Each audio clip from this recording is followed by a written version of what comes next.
Tired of building your Wix website solo and wishing you had a co-pilot?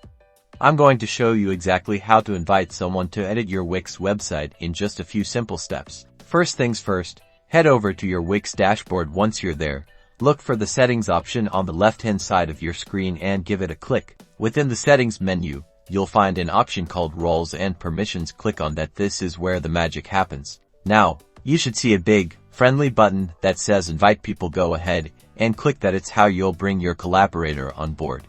A pop-up window will appear, prompting you to enter the email address of the person you want to invite. This is crucial, so double-check that it's correct. Then, select a role from the drop-down menu. Each role comes with different levels of access and permissions, so choose the one that best suits your collaborator's responsibilities. For instance, admin gives them complete control, while blog editor limits them to just managing blog posts. You can even add a personalized message to the invitation to let them know why you're inviting them.